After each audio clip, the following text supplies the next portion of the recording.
sampaikan kepada semua orang yang mendengar lagu ini, jangan terlalu risau dengan apa yang masih belum terjadi, sebab Tuhan itu sentiasa ada dan Dia adalah sebaik-baik aturan.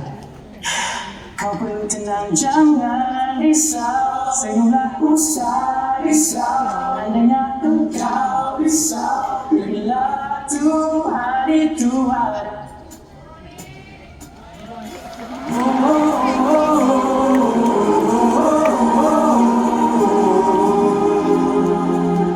Yakinlah Tuhan itu ada.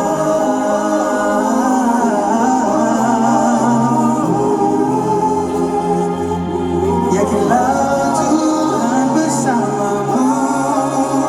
Kumpulan di kepala lagi, pikiranku suku kembali memikirkan itu dan ini, masih tak jumpa solusi. Duit hartaku tak banyak mana, jodoh pula tak kunjung tiba.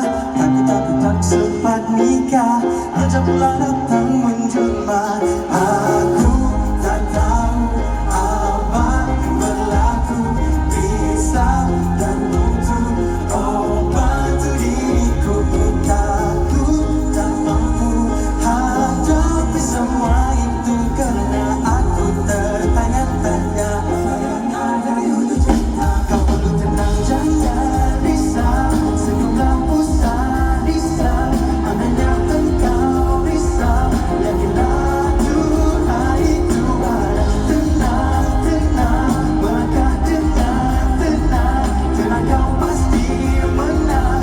Yakinlah Tuhan bersama. Suara-suara bisikan hati agar kita takut dan risau lagi, perlahan-lahan meninggalkan tawa, bayangkan kegagalan menjelma. Sebenarnya ku tak menangis kerana sakit yang tak mampu ku tepis, tapi aku menangis hanya kerana mengenali siapa diriku sebenarnya. Ini mencari hilang sinar mengejar dunia, ku cari erti apa tujuan aku dicipta. Diriku pening, kepala rusing, kembali bersujud, minta panduan dari Yang Maha Esa. Benar kini aku rela mulai mengejar dunia semua fana, jatuh rubah mati semula, walau apa pun ku cuba. Kau perlu tenang, jangan risau, senyumlah, usah risau. Andainya engkau risau, yakinlah Tuhan itu ada. Tenang, tenang, melangkah dengan tenang, tenang kau pasti menang. Yakinlah Tuhan bersamamu.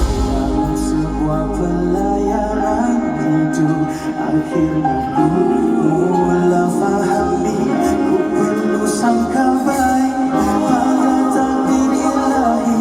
Tak perlu takut lagi pada sesuatu yang masih